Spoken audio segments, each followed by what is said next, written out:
computer. Okay, so yes, let's start that again, and welcome everyone to the panel discussion for the Afric Caribbean Book Club, and our focus today is on local authors.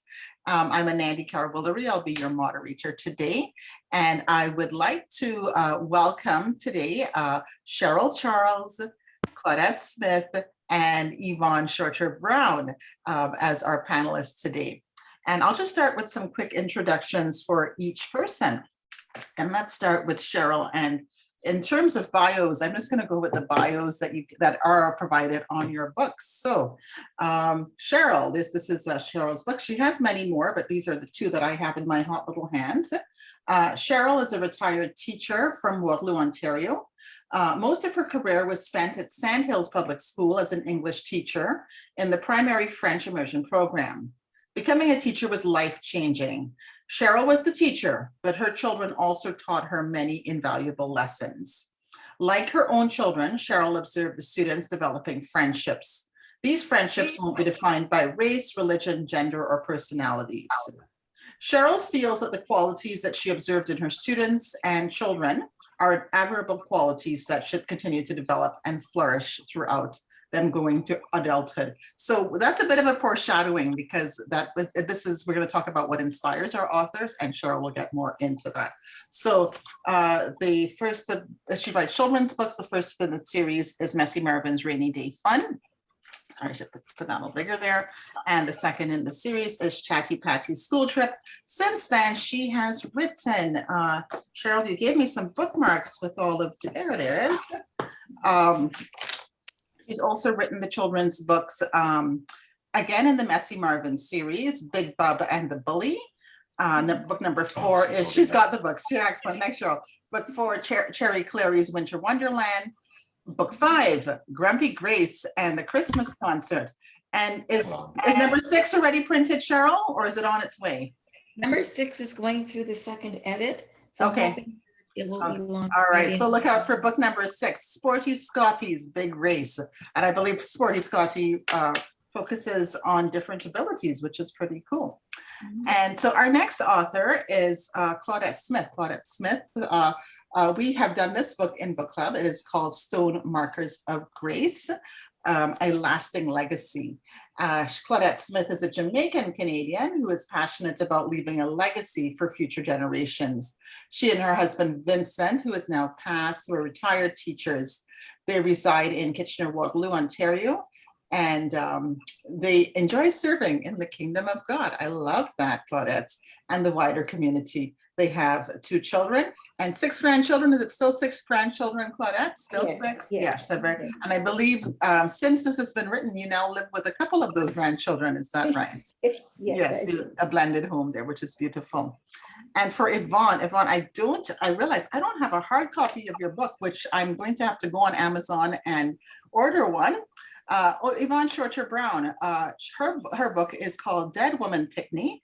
And Yvonne Shorter-Brown is an African-Canadian settler to Turtle Island, which some of us will call Canada. She is a distinguished educator with 50 years experience in various roles.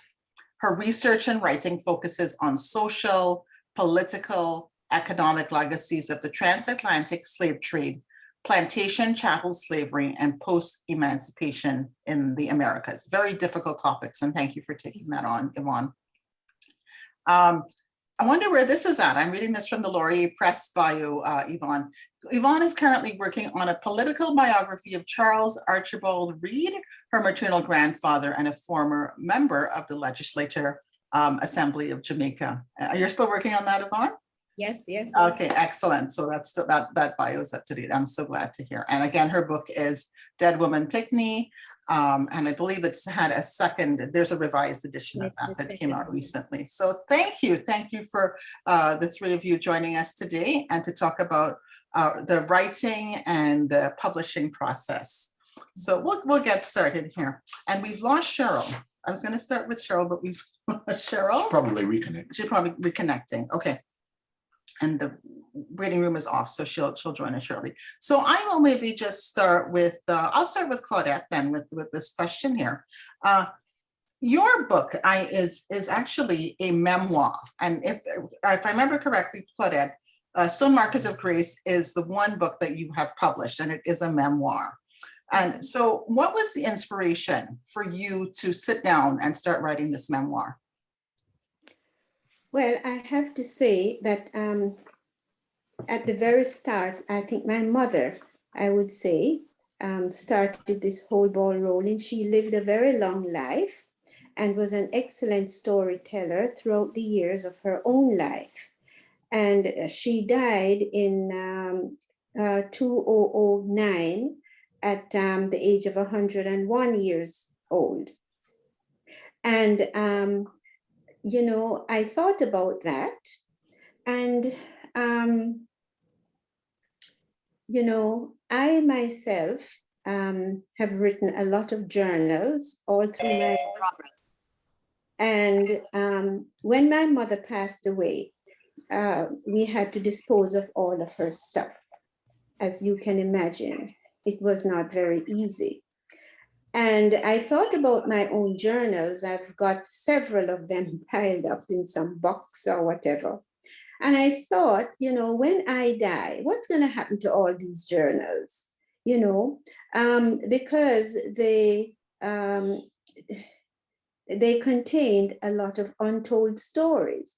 And I thought, you know, here is a case where all these untold stories would be designated to the library, you know, that's a graveyard library of untold stories. And there's so many there right now.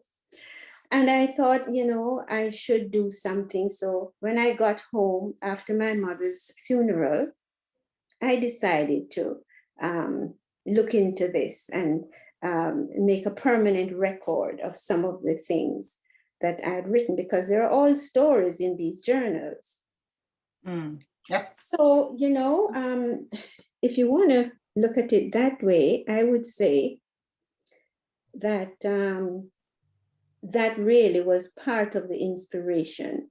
And again, too, you know, as I said earlier in that little, as you mentioned in the write-up, I would like to see these being left as a legacy to the future generations. Mm-hmm. That's beautiful, Claudette. Thank you. Thank you so much. And I'll move along here. I gotta have to mix up like the order, I guess. I started with Claudette. I will move on to Cheryl then. So Cheryl, the question that I just asked there was, what was the inspiration for your book, or in your case, in your series of books? Okay, first of all, I must apologize. Like, I got kicked out of the meeting. So I missed a portion there.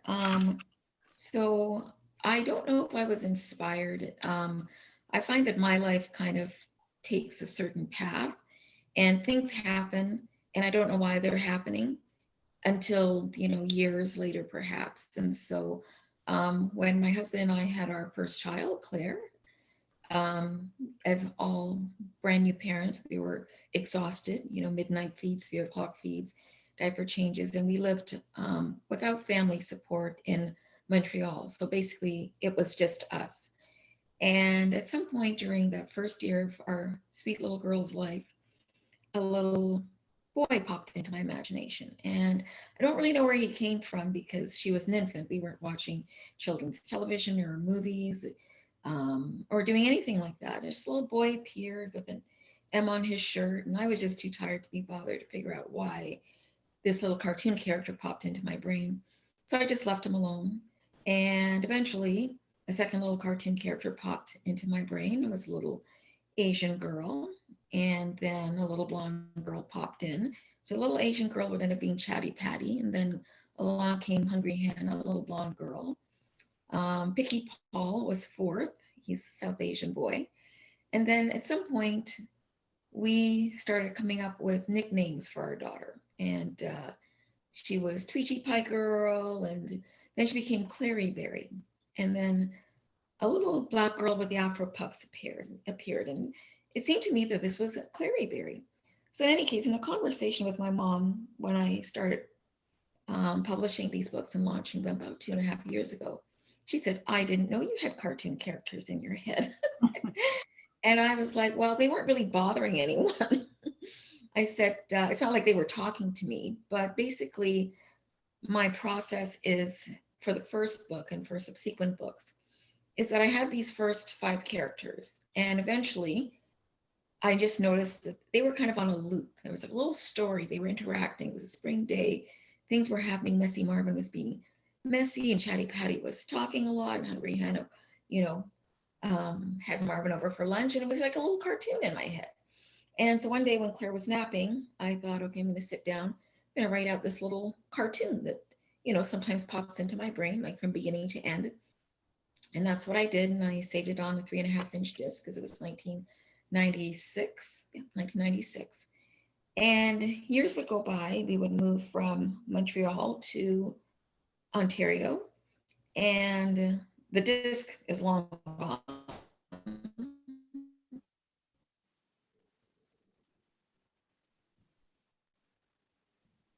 Is Cheryl? Oh, here she's back now. Okay. And he fell into my lap.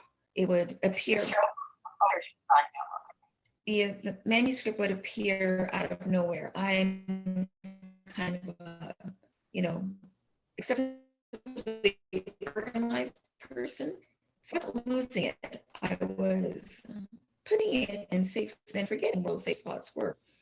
So fast forward to the beginning of the pandemic. Just before the pandemic, sorry. Cheryl, I was going to say, I found manuscript again. And we Cheryl, I'm were going to print it up for Christmas vacation. And I was.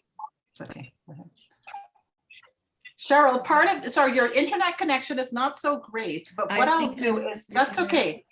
Can you hear me now? I can hear you now. And what I was, maybe for just a little bit, Lenoy saying turn off your video, but I know you're kind of getting into the part with the writing process, and the part that we missed that was a little choppy. I'm going to ask you it again when we get into the writing process. So no worries. We are going to cover that part of that story and that part of the process. So what I'm hearing then for your inspiration, it was sort of these cartoon characters that were in your head. They just sort of appeared to you. They made themselves known to you, which I think is beautiful. So I will, like I said, we'll come back to the writing process and I'll move on to Yvonne. Okay, so Yvonne, I will ask you the same question. What was the inspiration for your book? Can you hear me? I can hear you. Yep. You have a great connection from Barbados, so very grateful. Yeah. How did it work that way? The inspiration actually, it's a lifelong haunting of wanting to know who my mother was. That's the central question. Who is my mother? And why do I not know her? And it's the haunting memories of what it was like growing up without a mother. And the complex emotions that I experienced as a child without a mother, watching other children who had mothers and grandmothers and caring aunts and extended family. So it was a very lonely childhood.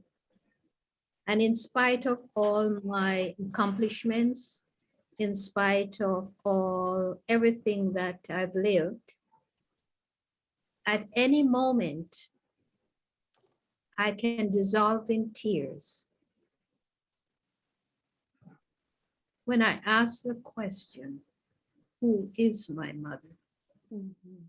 So I got to a certain point where I was compelled to go and find her.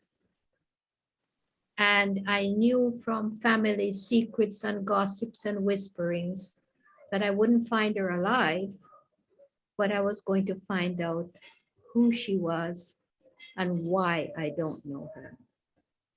And it goes beyond my personal hauntings to a certain social haunting about Black people in Canada and Black people in Jamaica.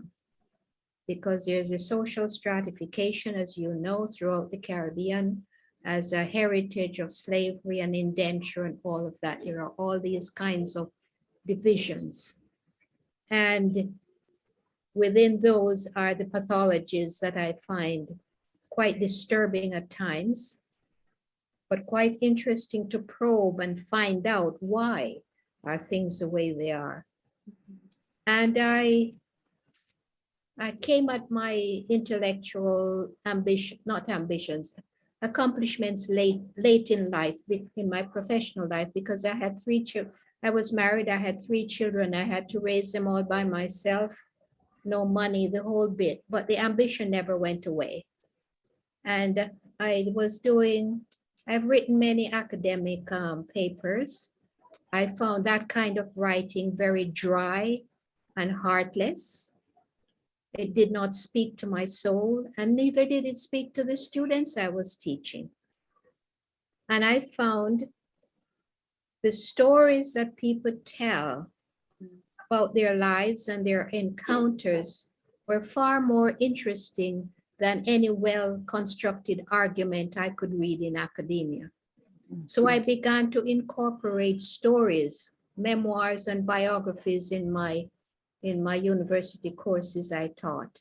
And as I observed the students, how the papers they wrote in reaction to the lives of people, I realized that sociology, history, all the disciplines, all the social science disciplines, there is a lens from the personal life lived that makes an important complement to all the other formal ways in which we describe the human condition. And it was having a profound effect on the students. The shy students would begin to engage, and they would say to me, Yvonne, you gave me permission to tell my family story. You gave me permission to tell my own story. And I don't know if you remember the times in the 90s when multiculturalism was in vogue, and then diversity, and then globalization. Black people were not part of the national conversation. They were just absent. So I wrote an academic article called Ghosts in the Canadian Multicultural Machine, the absent presence of Black people in Canada. And it's now just with Black Lives Matter and stuff, it's now just being read in academia, and I get calls. But it is a fact that I began to see a relationship between my own family isolation, where I have no roots, no connection, as a parallel with Africa as a continent, not having any roots or connection with the contemporary globalization, internationalization, conferences, recruitment of students, and the whole bit. And I used to get into big trouble because in classes, whether I was taking them myself or teaching, because I did a lot of reading and I probed the questions that were not raised in the classes. And I would get really serious backlash. And I said, you know what? I don't really care. I am going to write from my heart and from my soul. And all I want to do is to tell stories. And so my book is the result in the initial stage of a doctoral thesis, the first of its kind. And since then, 20 years ago, now people are writing these kinds of what they call autoethnography now. In the first edition, I've kind of found out that, you know, the whole racism thing, red man, Black woman, and all of this kind of stuff, but I didn't get the full story. So the second edition was the follow-up question. Really, what happened to her? What happened to her? And I don't want to... Can't hear me? I can hear you. I've just muted Cheryl. Cheryl's, I think, is echoing back. So Cheryl, when we come to you, I'll unmute you, but you go ahead, Yvonne. Okay.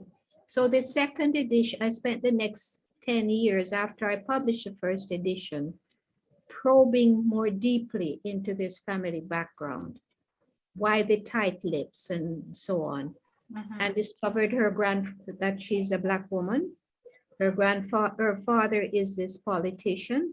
I won't tell you too much to give away the story. Important in the time in the 20s and 30s. It was when Black men were breaking into public politics.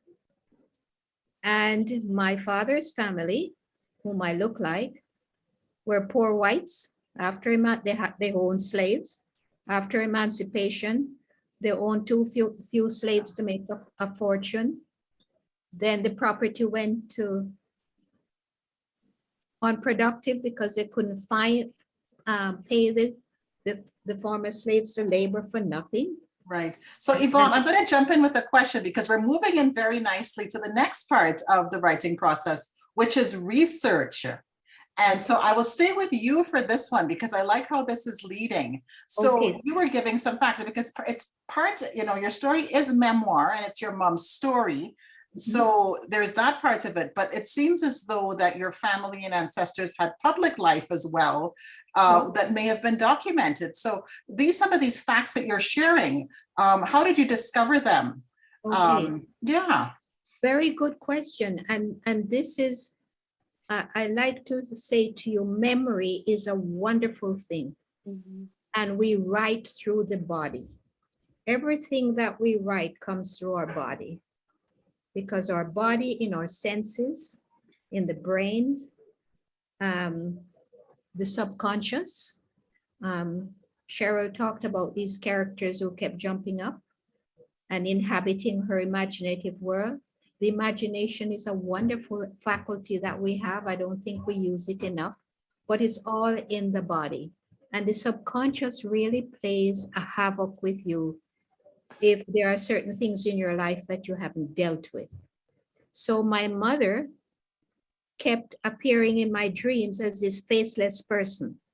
Okay, she comes to visit, I get happy, and I go to meet her, and there's no face. So you can see that I had no picture of her. So whatever was happening in my self-conscious, I couldn't see her. But anyway, memory. As a kid, I had a very active imagination.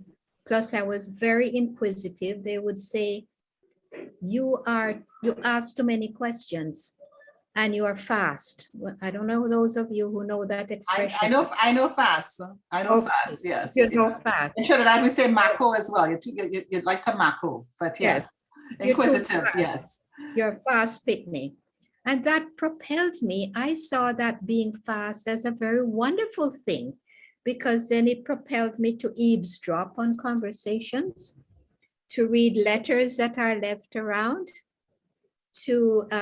I was to be seen and not heard. And that gave me a wonderful listening ability.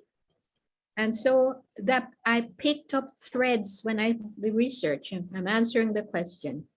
It's like Claudette, I would write things in journals because I want to figure out how come so-and-so. And then over the years, and I look back on those journals, I could pick out, oh, so this is why my father called my sister the Black Wench, because he married a Black woman. And then when I started reading, going to the archive and reading about her father's life, in my second edition, guys, I came to this startling revelation that my mother's marriage was a marriage of convenience. Arranged marriage. Okay. I can't tell you how profound that was. And arranged because I can't, you'd have to read the story. I will read the story. Like I said, I'm going on Amazon. I'm going to grab a copy. Yes. Yes. It's not that I'm trying to sell you the book. No, I was going to get it to you. In answering the research question, one thing leads to another. Yes, and you start somewhere, right? So you said you went to archives. What archives did you have? What did you have access to? Okay, because he was in the Legislative Council for 15 years and in the Parish Council for another 10, 15. I went to the parish council minutes that are recorded and stored in the Jamaica archives. Which parish? Hmm? Which parish? What parish, Yvonne? Manchester. Manchester, okay. Manchester. So these colonials were great bookkeepers and documenters, not for our benefit, for theirs, but we become the inadvertent beneficiaries of these records. So I read those minutes. The Jamaica Gazette, every colony has a gazette. That's the government formal newspaper where they announce all kinds of things, where the Riot Act is published, all sorts of things. I read the Jamaica Gazette, which is in the Jamaica National Library. It's in the Jamaica Archives, and it's in the Colonial Archives in England. There's a National Archive in Kew Gardens, and they have a special repository number for every colony. So you can go there and find the number for Jamaica, and you'll get the governor's letters, the minutes, the everything. But the one that has proved, there are two publications that have proved very, very valuable. One is the Jamaica Gleaner, because the Jamaica Gleaner has been there from 1836, I believe, the beginning of post-emancipation to this day.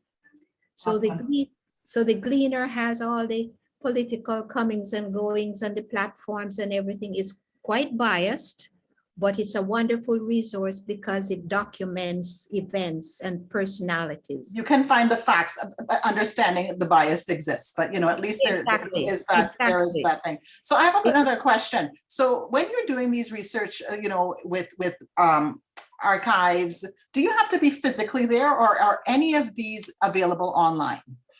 Well, for the most part, you had to be physically there, but I noticed that more things are going online. They're digitized now. Okay. Okay. So for the Caribbean, they have something called DLOC, Digitized Caribbean Digitized Archive, where you can find many. For each British colony, you can find articles there and reports, some of them. The National Archives in England are digitizing more, and they have a massive catalog online that if you know the number, the repository number for your island, you can put it in, and it has different categories. You can click on something and it will, like the library, it will give you the call number. Okay. For that. Thank you. Yeah, thank you for that. Because some of us are doing genealogy, and so for me, I have ancestry that goes back to Barbados. And just a real quick thing that somehow in the oral history that one of my ancestors was a staff member for the Governor General of Barbados. So okay, if I can find out that what is the number for Barbados, and can I have access, because it's staffing there. I would not be surprised if records do exist for staffing and whatnot. Yeah, so thank you for that. The Barbados Gazette would have the staffing for the various governors. Okay, I could look at. Oh, thank you for that, Yvonne. And so I was going to leave questions to the end, Richard. I see you have your hand up, but in your estimate, is it a quick question, Richard? Otherwise, we'll leave it to the end. It's a very quick question. Quick question. Okay, good. Are these resources available for non-English speaking areas? Such as? Haiti. Haiti, And okay. the reason for that, and it's a very quick observation, they had a massive flood in southwestern Haiti. And I was reading and I saw a guy carrying his wife across the river, and her name was Lynette Reeve, R-E-I-V-E, which is not common. She didn't look like me. And I thought to myself, too late, because I can't find the article again. Somewhere, somehow, I wouldn't have minded sending some money to her. You know what I mean? So that's why I'm asking.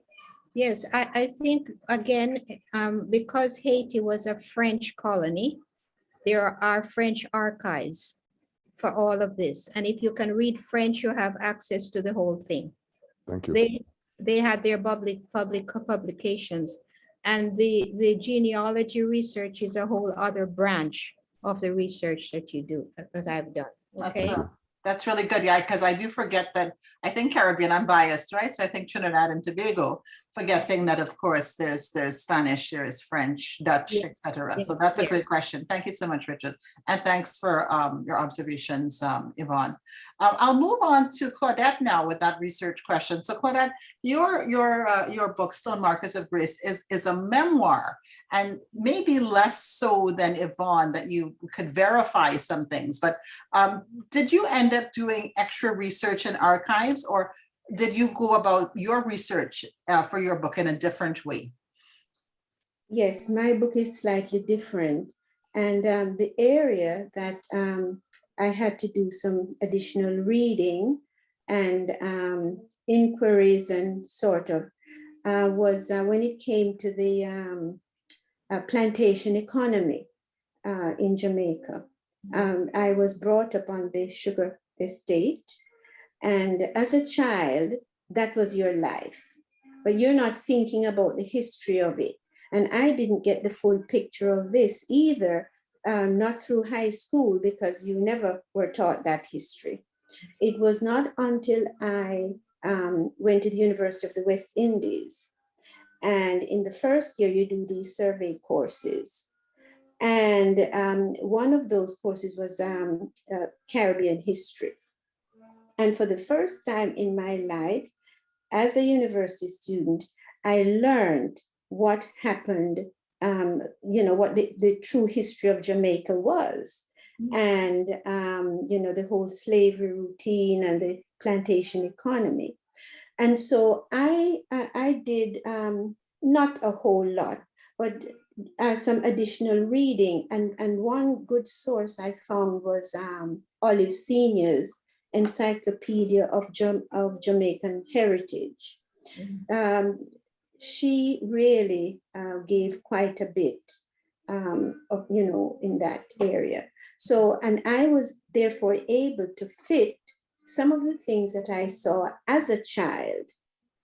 I was able to fit that into a broader historical picture.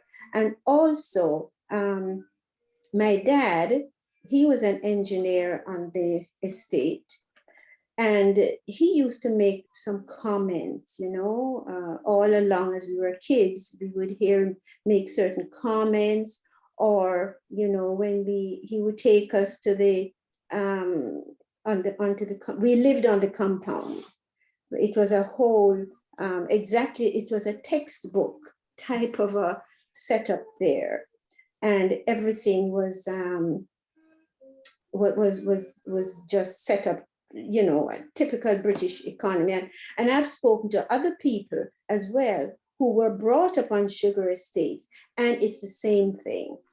It was like a cookie cutter type of thing. And I imagine in each island it was the same as well. Which estate was that? Bybrook in Bogwall. Yes, and And Catherine. in fact, because my father was an engineer, he visited several other estates around the island. So every now and then he had to go to these other parishes and visit these other estates. And he would take us with him because some of those trips were overnight trips. So we also had the good fortune of traveling around the island, and becoming acquainted with some of these other areas. And we had friends, we had family friends as well. And that, was a good thing. But as far as the research on the material was concerned, it was basically in that area of sugar estate, of the plantation economy and the stratification. It was a rigid type of a stratification based on class. It was not a very pretty picture looking back now and fitting these things into a framework. Mm-hmm. The other kind of research I did was also to do, I read various daily devotionals, because that was my intention, to come out with a daily devotional. And I discovered that there are so many daily devotionals out there, and it didn't seem as though this was going to become one of them. And the other kind of research I did was, well, I don't know if this is going into the writing process, but yeah, maybe I better leave that. For the Okay, moment. because you're right, because it does sort of touch on the other. So for instance, I was Yeah. going to ask, but if it's a writing process, we'll wait for it, that we have our memories, right? And our memories are our own. And when you talk to another person and they have a different, first of all, maybe they say that never happened. Or they Mhm. might say, no, no, you're wrong. It happened this way instead. So just really quickly, you don't have to go into the details. Did you go about verifying some of your own memories with other people who were other eyewitnesses? Yes. Yeah, definitely. I certainly had to, because I was the first child in my parents' marriage. However, my father had had 4 other children. Um, he had been married before. He never had any kids with his previous marriage, but he had 4 kids all during those previous years.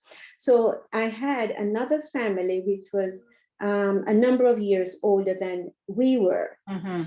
And like they had different memories. For example, my half sister, she passed away a couple of years ago, but she remembers some events that I had no clue about. And other things I remember differently than she did. And we kind of argue about, which one is the correct one. But anyhow, that's all part of the process. That's part that they were getting into the process. Yeah, verified a lot of things with my other sisters. Mm-hmm. I have 3 other sisters. And because my memoir had to do with college life and high school life. By the way, I went to Shortwood, Yvonne. Okay. And my high school class, it's a really interesting thing because my high school class of 1959, for you young guys, 1959 was my graduating class at high school, St. Andrew High School. And in 2011, we had a reunion in Jamaica, and that reunion was one of the big catalysts that launched my writing, because we just reminisced. And it was fascinating because it was there that I learned some things that I never knew in my high school, during the high school period. And there was a lot of confession by all the girls. It was a girls' school. And it was so interesting because even that little story about the one girl who, the property next door to the high school had fruit trees. And one time, a couple of the girls, got permission from the owner to go into the yard and pick some of the fruit. And somebody reported them to the principal of the school, and who was Miss Dawson, an old English missionary, very strict. And they were suspended because they were suspended for stealing fruit from the next door neighbors. I don't know if it was a mango tree or a plum or whatever. And I mean, like 1959, and this is 2011. And these girls were still very upset about that.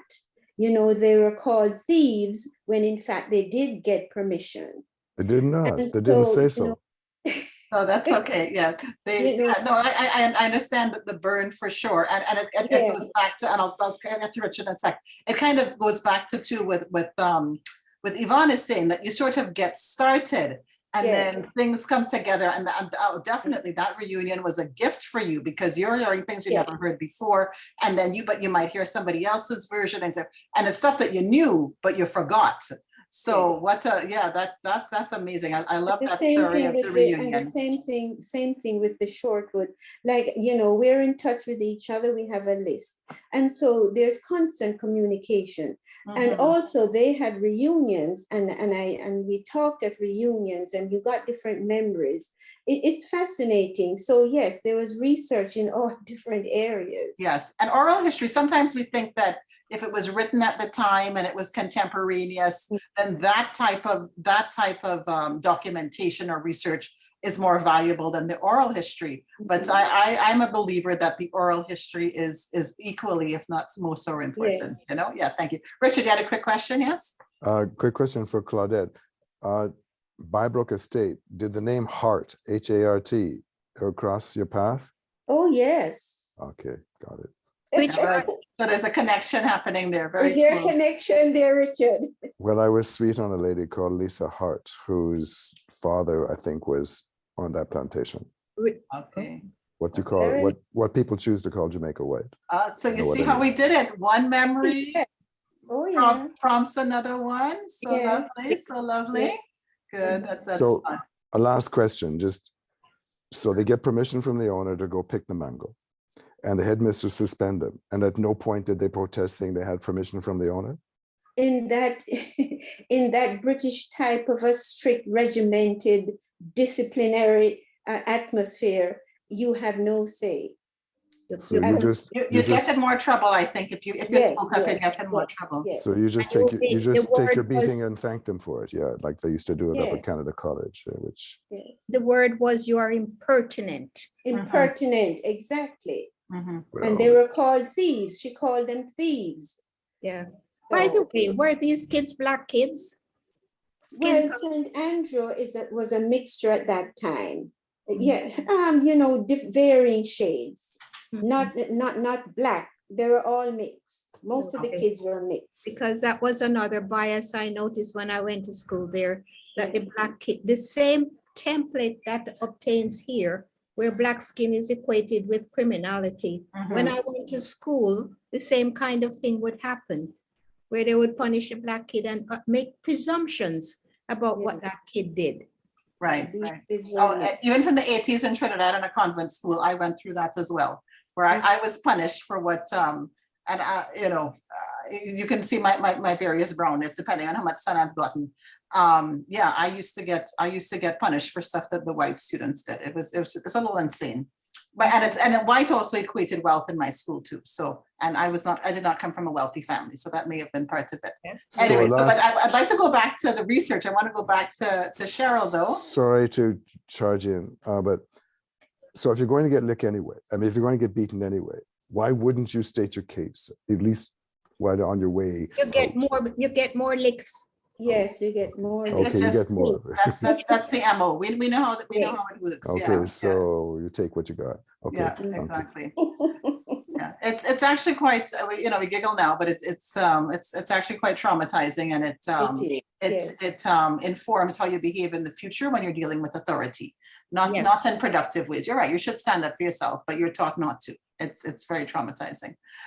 Anyway, so I'll go back to Cheryl now. So Cheryl's book is different in that Cheryl is not dealing with people who have lived and breathed on this earth, but they live and breathe in Cheryl's imagination. To her, they are real. So, but the research is going to be a little different, Cheryl. And I will kind of frame the question to you in this way, that your characters are very diverse.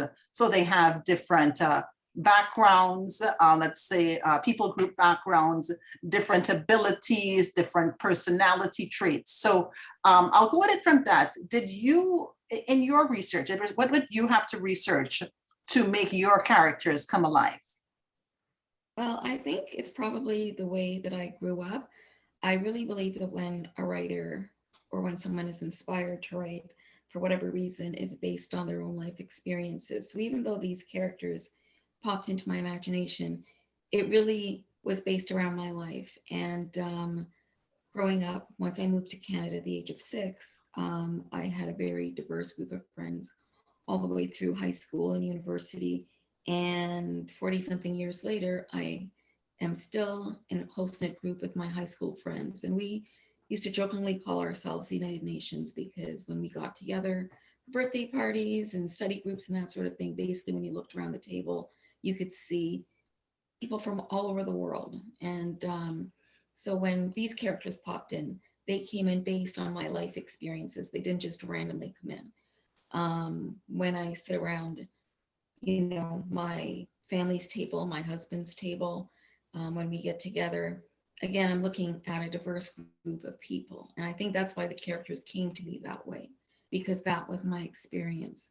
So when it comes to research, there are 2 books in the series where I actually did have to do research, even though the stories play out as like every story since then has played out the same way as the first story, the Messy Marvin's Rainy Day story, where they create a little cartoon and I just see it, it comes in like in spurts, almost like in chapters over a few weeks.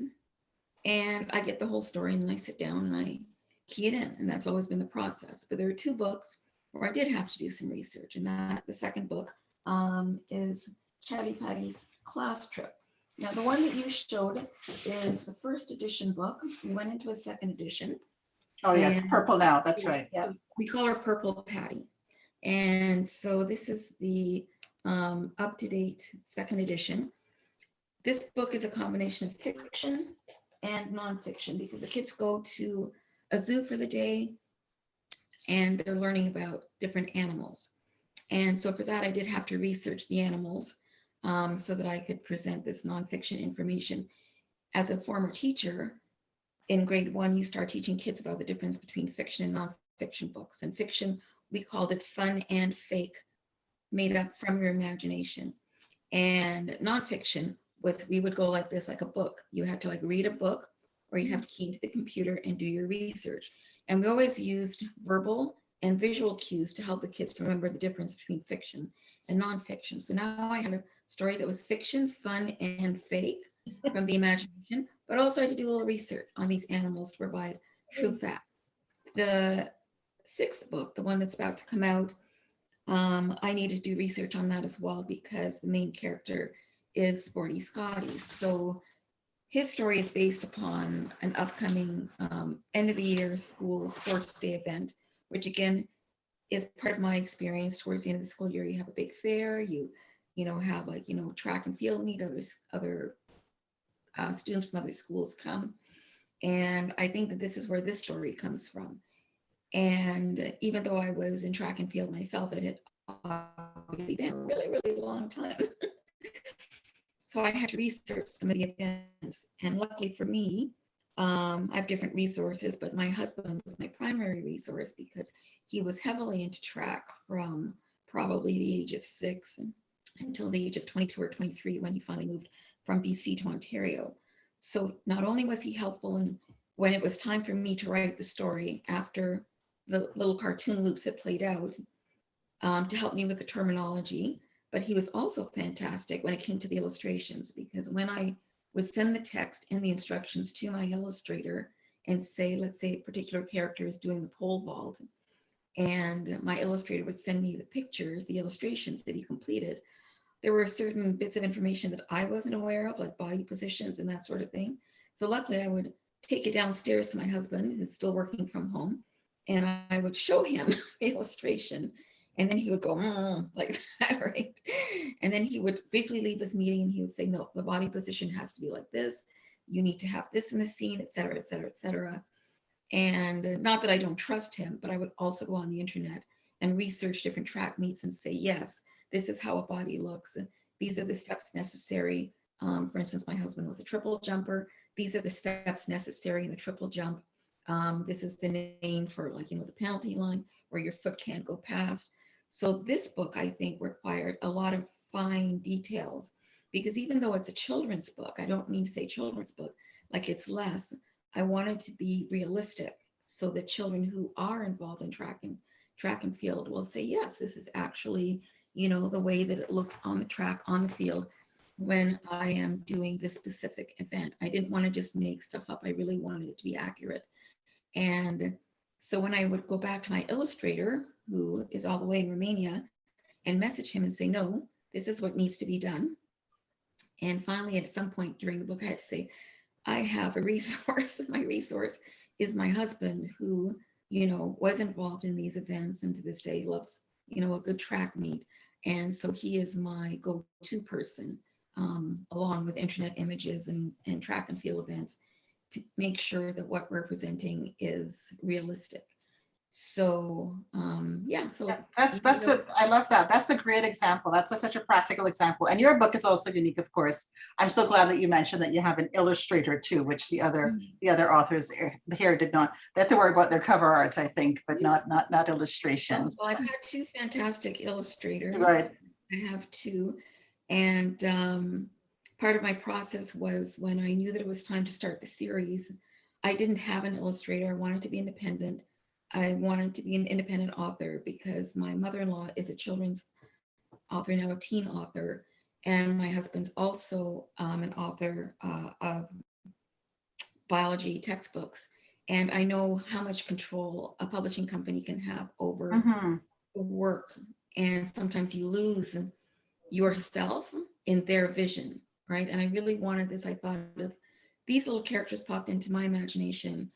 I wanted to tell their story the way it was presented to me. So I'm a little control freak that way. No, that's okay. I don't think that's control freak. I think that's knowing what you want and working for it. Yeah, and doing the way. And I think too, because you and I had spoken with the early days of you, and actually I'll save that little part there because then I will start the next round of questions with you about your writing process. But before I say that, when you're saying just a children's book, it's not just a children's book. And I think any level of literature or storytelling that you put out there, it has to have some kind of credibility. And even if it's a fantastical, mythical story, it still has to make sense and it still has to have credibility. And as you were talking there, I was reading a story, probably was I'm practicing my Spanish. I think I was reading a short story, very simple, just for learners. And they talked about my friend. She is no longer doing a documentary in Peru. Now she's in India taking pictures of lions. And I cannot remember the rest of the story. All I can remember is, are there lions in India? And to me, I knew the purpose of the story was to teach me Spanish, not to teach me facts. I was supposed to be practicing my Spanish. But for that, it bothers me. It's like, I can't believe the rest of the story because I don't think there are lions in India, you know? And that particular story, I lost credibility in the storyteller at that point. And I think it's wonderful that you are going into you say it's control. I don't think it's control. I think it's respect and you're honoring your readers and their intelligence. I think that's what it is, actually. And I don't know why I said it's just a children's story. I guess what I'm saying is that it is supposed to be for entertainment. And even though it's for entertainment, because I'm a teacher, I just can't help myself. It's like, it's also about learning about life, about friendship, about friendships that are positive. I've had positive interactions with friends. The friends that I still have in my life is because they've been good friends. They've been honest friends. They're people that I can trust, people without agendas, you know, the people that I've met along the way that it's not that we have to agree with each other, but if I feel that you don't have my best interest at heart, then we no longer have a friendship. So that's why I wanted to produce this, because I couldn't really publish Marvin's Rainy Day Fun when my daughter was an infant, not just because being a parent is so time consuming, but because I had to go through certain life experiences. I had to learn how to be a parent, right? And that's part of the story, is learning what children like, how children operate, what appeals to them. I had to become a teacher. I had to teach kids how to write and what the elements of a good story are, how to engage a reader before I could turn this cartoon into a story. And then by the time I wrote it, it was like 25 years later. And of course I had to update it and make certain changes. So to me, these stories are very important because I think friendships are really important. I think who you surround yourself with in your life is very important. Who you pick as your life partner is very important. Like, who is in that circle with you? I used to say to my great ones, you have to know who's in the sandbox with you. You have to know who's going to throw sand in your face or throw sand in your eyes. And you have to know who's going to have your back. And that's what this story is all about, that they're different, not just in the way that they look, but in their personalities. And it's also about self-acceptance. Nobody in this story apologizes for their stronger personality trait. They like themselves who they are, and their friends accept them for who they are. Right, right. Oh, And- definitely. Our books reflect, I think, for all of the everyone here, it reflects, you know, who you are. Definitely that those lessons that, and we will get into that, you know, what will our readers take away? Actually, I think I'll save it. I was going to do a little summary, but I will save that question for later on. But just I'll go with the sort of general statement that what our personalities, you know, it finds its way into the book as well, for sure. So sorry, you had a quick question, Richard?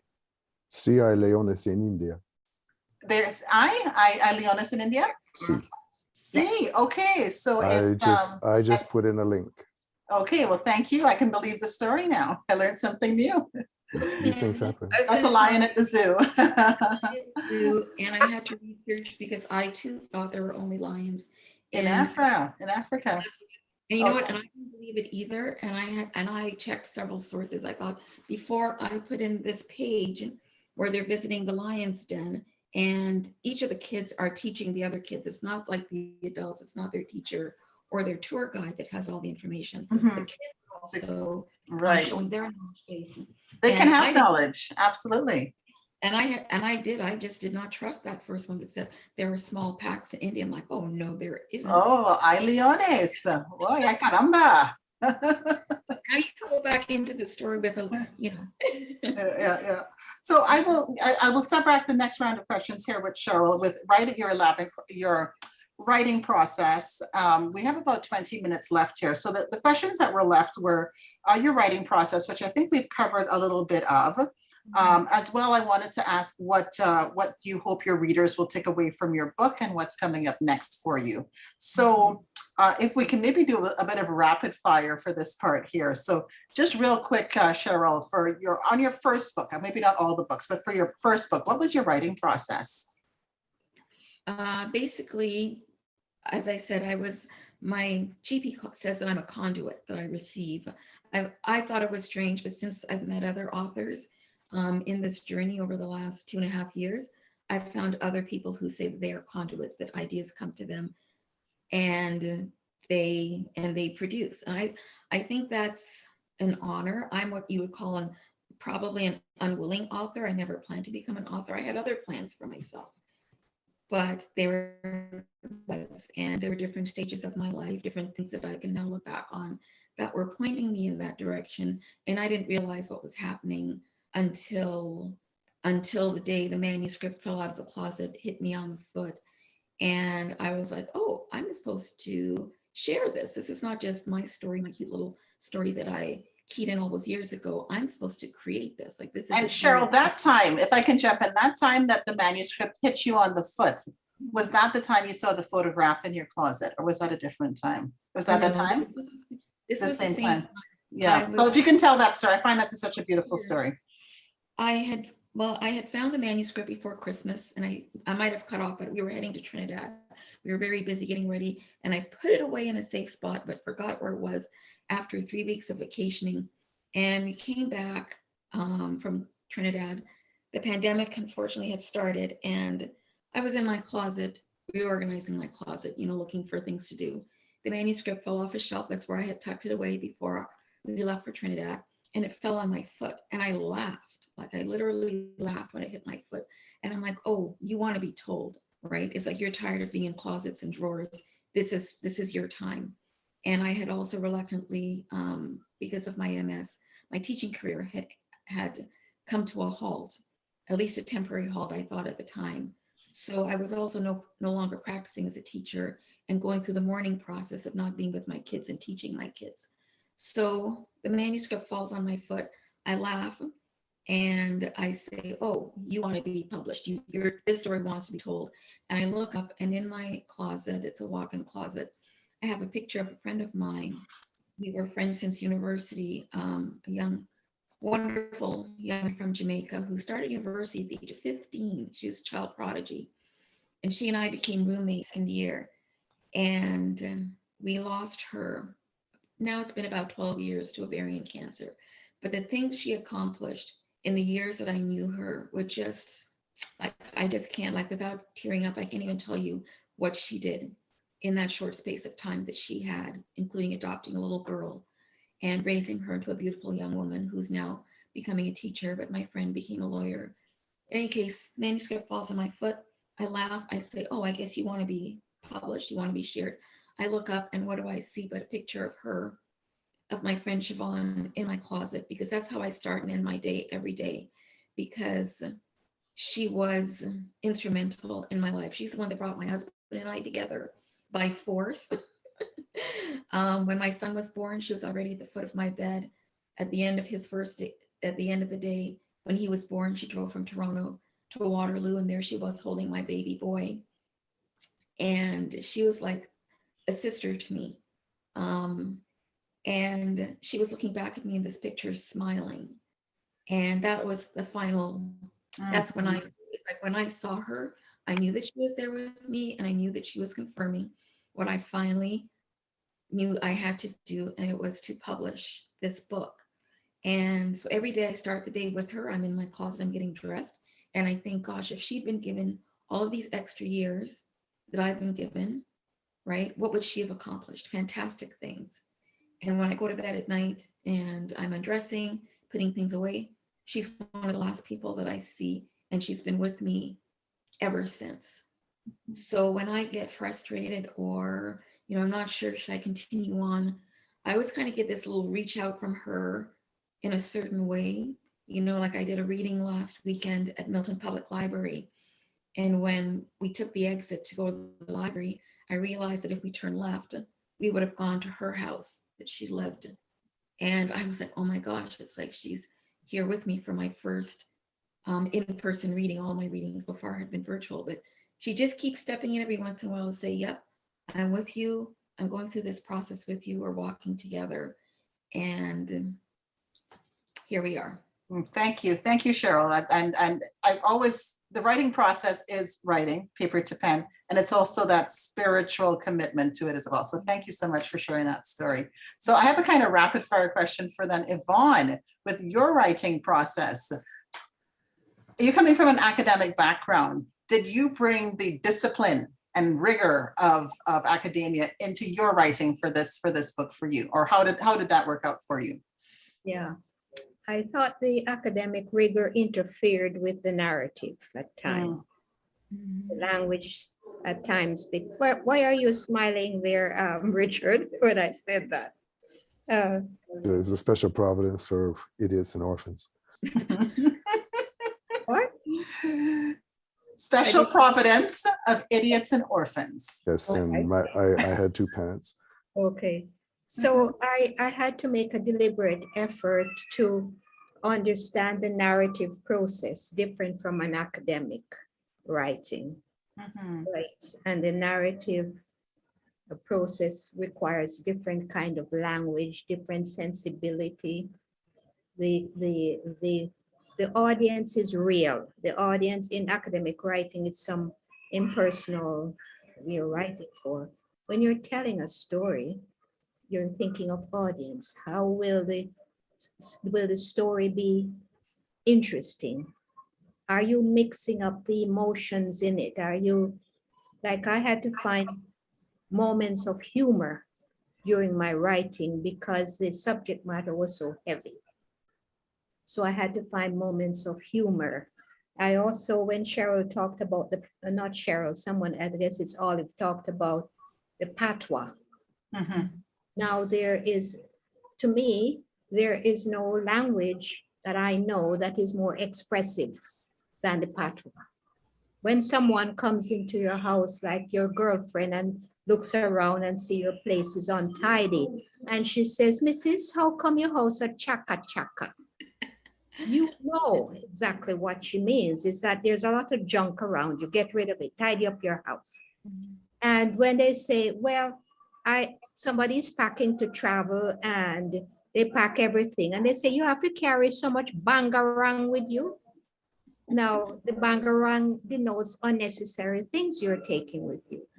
So in my writing, there was a certain authenticity that I had to bring to the narrative I was doing. So there were proverbs that popped up, when I wrote an episode. And I would say, what would the old folks say? So for example, in one story, there was my brother up to his antics, and it had to do with milking the cow. And he would drink the milk as first thing, then he would put water in it. And then the woman for whom he was working, she would add her water. And so they didn't get the right pay, because the cream and water was the, and yes. And so to capture that, in patois, they would say, thief from thief, God laugh. You know, and so that's kind of, I enjoy, as heavy as the subject matter was, when I came to the narrative construction, I had a lot of fun. Because you, in thinking of an audience, it's the sensory, it's the touch, it's the sight, it's the smell, you know, the whole bit. And then I describe different characters. For example, I had one crazy aunt. She would, when she was upset and she's eating, she had piled up the whole dish of food in her mouth, and the jaws would come like this. You know, and as a little kid, I'm looking because I never see anyone else eat like her, like she does. And so I would capture these little nuances, you know, and people losing their temper, but trying to control it. So I had actually a lot of fun getting into the narrative mode. The narrative mode is very different from academia. Nice, And I nice. had fun. So I love that too. So we heard about spirituality, we heard about humor being a catalyst. I love that. That's a great, thank you for that, Yvonne. And to round up that this particular question with writing process, Claudette. So I know you may have written some notes on that. So for you doing this memoir, what was your writing process? And I'm going to kind of make it particular. Were you already retired at the time, or were you still teaching? How much balancing did you have to do when you were writing? Well, I was retired. Oh, sorry, that was for Claudette. Sorry. sorry. No worries, no worries. Okay. I was retired. It took me 6 years to do that book. And so it was, the main thing I struggled with at the beginning was, if it's a memoir, what format is it going to take? I scrapped the idea of making it into a daily devotional. So what format? I didn't want, you know, a sequential autobiography, you know, starting in this year and proceeding. I didn't want anything like that, because some of those I find quite difficult to go through. You want to skip and go to the end. But I read a Stephen King biography during that period of time, and I just loved how he did his biography in the format using episodes. He used episodes, and in which he just highlighted specific things that happened to him during the course of his life. And I thought that's perfect. So I use that method in doing this memoir. And I found that I had to go right back to the beginning, as I said, to get a background going there. But during the course of this memoir, because it deals with so many different people that have come in and out of my life, I had to find a way to, I had to have permission to write about these people. So I developed a questionnaire, a format, or whatever it was, and sent it to every single one of the people in my book and the section that I have written about them. And I asked them to read it, critique it, add, subtract, comment, you know, and also I had to get permission to use their photographs. So I had to have something that was signed. So they had to sign it and return it to me. And throughout the whole thing, there was only one person who requested that a photograph not be used. So it was pretty difficult, really, to get all these different people everybody was very cooperative, and they added stuff and sent me photographs that they would prefer, that I use, and so on. And the other thing, I had several, I attended a couple of conferences of the Word Guild. I don't know if you've ever heard of the Word Yes. Guild. And they would have annual conferences. Because I know that my writing skills I was not a writer. That was not my subject in school. I hated English literature throughout my high school career. So I think I needed some extra help in this area. And so I did attend, and parts of my manuscript I was able to get critiqued, because these people are highly qualified and they're excellent authors, several of them, they give seminars and this kind of a thing. And so I was very fortunate to be able to get many sections of my manuscript critiqued by these people, and they gave me suggestions and all of these different things. And one in particular, the guy who actually edited the complete manuscript, he gave me some fantastic ideas.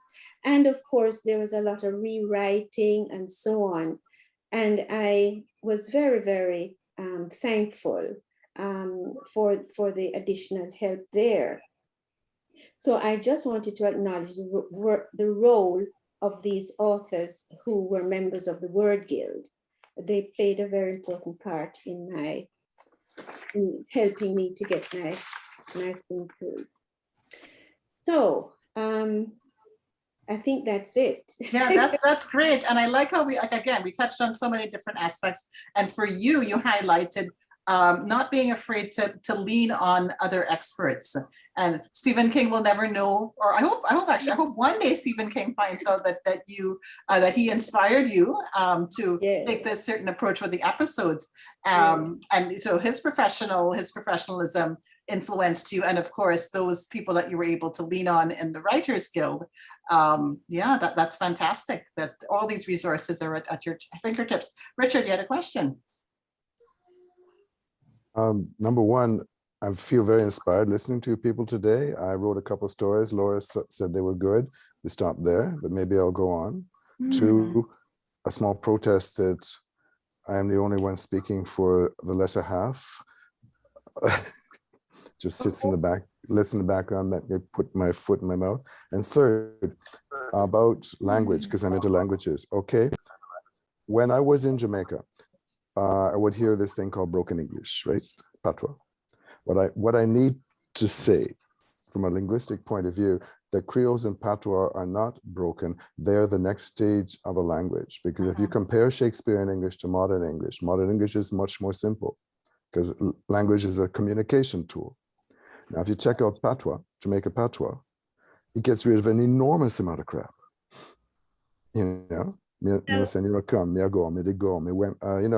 It's just easy. And in Haitian Creole, those of us who studied French, which I like as a language, le lalé, remember all that? It's li. You know what I mean? The same principles. So very flexible, very easy. You can learn the basics of Creole in 2 weeks and you can speak it in a month. And if you like a word from Spanish or English, you could adapt it. And incredibly enough, it is phonetic. If you don't pronounce it, you don't write it. So I just put it out there. Is Patois is what it is. It is the next stage. And Well, Patois has been declared a language of its own by the linguists in the Caribbean. Yes. It is time. Yes. And it actually, Creole is now an official language of Haiti, which is good because it's the only language spoken by 96% of the population. And the University of the West Indies has a whole linguistic department. Founded by Edwin Aline. I'm just telling you that there's a whole department there that studies, and in fact, Patois became what was called nation language at one time.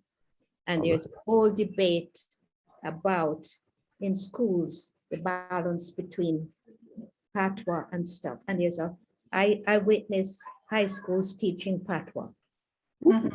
Well, Yes. I learned from a parent during a parent-teacher interview. They were from Eastern Europe, and they had family in Toronto in the GTA. And she shared that a lot of the young kids, the teenagers, actually speak patois of European descent. Seems to be the popular. Like Oh, if you're absolutely. that's what you speak, and my children confirmed that as well. Mhm. That you have kids who aren't from Jamaica who are speaking patois. It is And incredible, actually. I encountered a young man, and one day, and I said, pardon me, but I think I'm picking up a slight Jamaican accent because I don't like to assume. And he said, well, yes, my father is from Jamaica. And I said, oh, but were you raised in Jamaica? And he said, no. He was like, so he has this strong Jamaican accent because one parent has a Jamaican accent and the patois. And I thought, well, this is interesting. So I'm learning more and more from the young kids that this is the go-to language if you move and you want to fit in. Whereas when I came to Canada, I got a lot of, what? What did you say? I don't understand what you said. That was usually people's excuse or their way of not having to deal with me because I had a Trinidadian accent, and Trinis tend to speak quickly as well. But that was usually their out when they didn't want to engage with me or interact with me. Right. Yeah. And so I found that I had to change my accent in order to make friends. And now, all these years later, I'm seeing that other children are now adopting accents so that they can fit in and be considered popular. Yeah. Yeah, it's a fascinating topic, and you're absolutely right, Richard, that it's not broken. It's an evolution. All things evolve and all things grow, and it's definitely an evolution. Yeah, I will say a little thing and then shut up, which is just looking at the time, Richard. I have like 3 more questions left, and I'm just looking at the time. That's all. Just be respectful of one's time. All right, fine. Oh, so okay, I'll go here and we can chat afterwards. Yeah, no problem. So just the Twitter version here, I guess, your elevator pitch ladies, writers here. I'll go back, I'll start with Yvonne for this one. What do you hope your readers take away from your book? Okay. That's a very tough question for me to answer. Okay. Because the subject I write about and the way I write, some people take issue with it, that I'm airing my dirty laundry in public, blah, blah, blah. However, I do believe that there are many, many stories to be told. And I believe that there is a cadre of Caribbean people who came here in the 60s, 70s, who are now retired, and who should be writing memoirs. Because within those stories, the takeaway from these stories are, how did our people survive? What are the various things they did to survive? And so it's 10 years or 12 years since I published the first edition for my memoir. And now it's being read heavily in the universities because the young people, my children and grandchildren's generation, are in university. Many of them are from the Caribbean, and they're asking questions. Because as you have said, many of us have said, we grew up, we took things for granted, we didn't know. I was intrigued by Paulette's recollection of growing up on the plantation, because the plantation is the background of our history, most all of us, and we know nothing about it, or very little. And what I'm finding is exactly what I hoped that readers would take, is that the young people are reading it and they write to me and say, now I understand my parents in a way I didn't understand them before. And I can ask my parents some questions that I didn't know how to ask. And I'm having conversations with my father just before he died, that I'm so glad I read your book, because I could ask him these questions. So I couldn't wish for better. That's a wonderful outcome. Yes, and bridging a generation gap. That's beautiful. Thank you, Yvonne. I'll just pick somebody. Claudette, what do you hope your readers will take away from your book? What's the lesson or the message? Takeaways: importance of legacy and inheritance. That which is not, I've written something that measured in substance. That's the kind of legacy I'm talking about, destiny. And there's a quote that I got from Dr. Anthony Evans on page 246 of my book. Because we're out of time, write page 246 and read it. Okay, we will. The second thing is the purpose of this book also was to highlight God's faithfulness to me during my entire life. I have proved that God can be trusted. And that's the two takeaways. Leaving a legacy, because we each have a story to tell. Richard, write your story. Your story, Richard, is very, very intriguing. For some who don't know, Richard spent a number of years living and teaching and working in Jamaica. You have a story.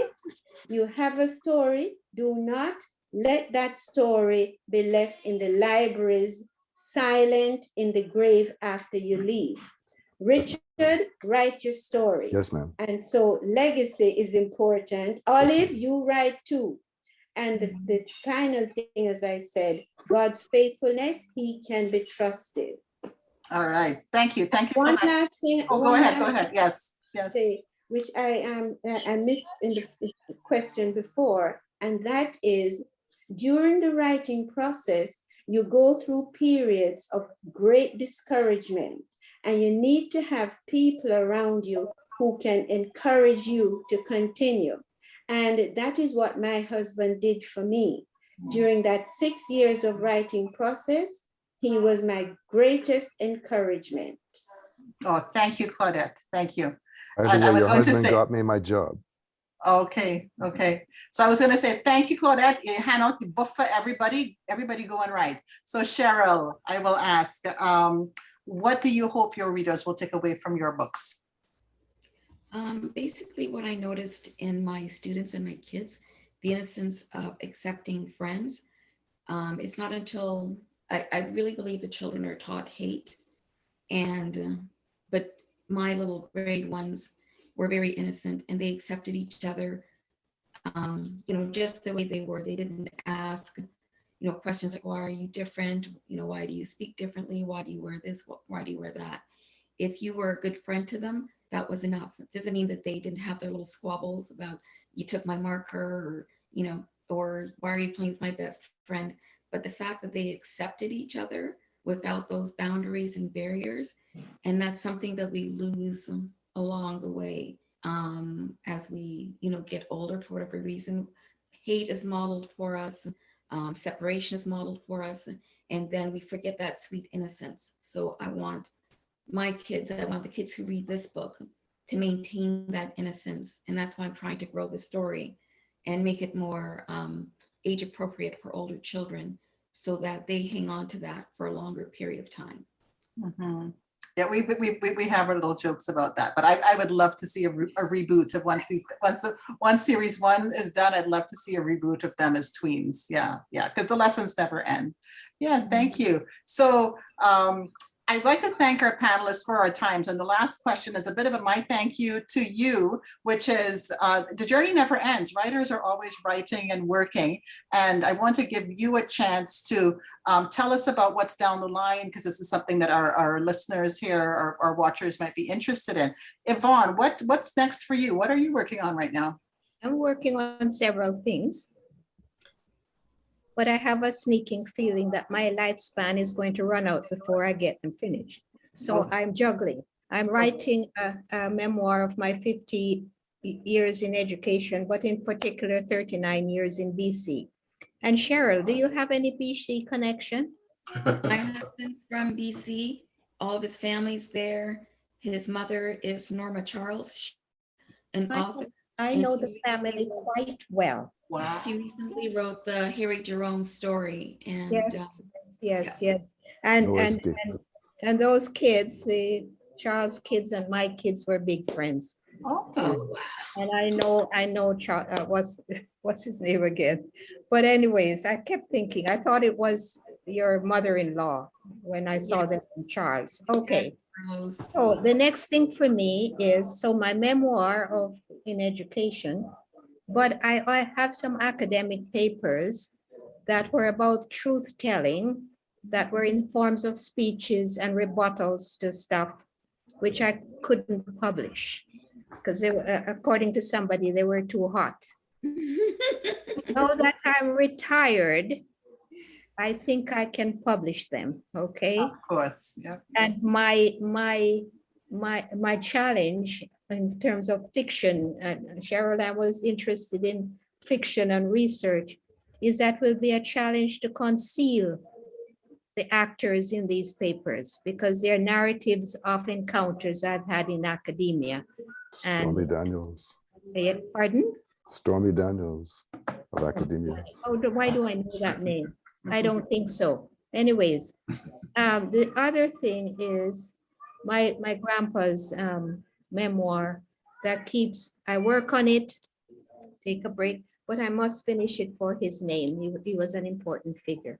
So Awesome. I'm having a really good time. And of course, plantation history, Claudette, is brutal, but fascinating. It explains so yes. much about Caribbean social life and Yes. psychology. Yes, so that's it for me. Oh, thank you so much, Yvonne. And Yeah. Cheryl, you alluded to what's next for you. You're still working, you're still writing on your series. So what's next for you? Next, right over the horizon, what's next for you? As soon as, well, I'm taking a break because I'm just physically and emotionally exhausted. I basically released 6 books in 2.5 years in this series because they just started coming hard and fast. After the first book came, the second story started to flow. Every time I get a book into distribution and it starts going through the production process, the next character steps forward and starts to share their story. So, but I am purposefully taking a break, but down the line, I haven't told, there's still 4 characters left who have stories. All the manuscripts are written, all 10 characters have their stories. So basically now it's going through the editing process for the last 4 and going through the illustration process.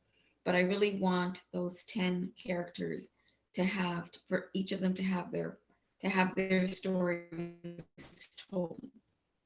Well, thank you, Cheryl, and a well-deserved break. I will congratulate you on what you've been able to achieve so far in a very short period of time. Cheryl and I are good friends. I've been with her very early on in the journey. Yeah. Claudette, it's been a while since The Market of Grace has been published. Are you looking to write again, or what's next on the horizon for you? Well, I really would like to write about the last 3 years of my life because I'm a different person now than I was in 2018. A lot has transpired, and I would really love to write about that. And with the purpose, I suppose, of helping other people who might have experienced or are experiencing similar types of changes that I have experienced, and I'm still going through a lot of these changes. But I'm having vision challenges, so I don't know if and when that will work out. And because I'm going to have to leave now, I'm going to vote. The book read Lawrence Hill's Beatrice and Croc Harry and Grace Ibrahima's White Questions, Black Answers. That's it from me. Oh yes, that was the bonus question. Thank you so much. Happy Thank voting. Thank you. So I'm going to stop the Before recording. you take off, Claudette, I'm sorry to interrupt. Maybe I could help. Yes. I mean, if you have vision challenges, I could help, maybe something, dictation or whatever. Yeah, you guys should touch base. So I just wanted to do a formal, I'm going to do it. There's a formal thank you for the panelists that came today. Let's give them a big hand. And then I will stop the recording, and then we have a couple announcements. So let me do that now. Thanks, everyone.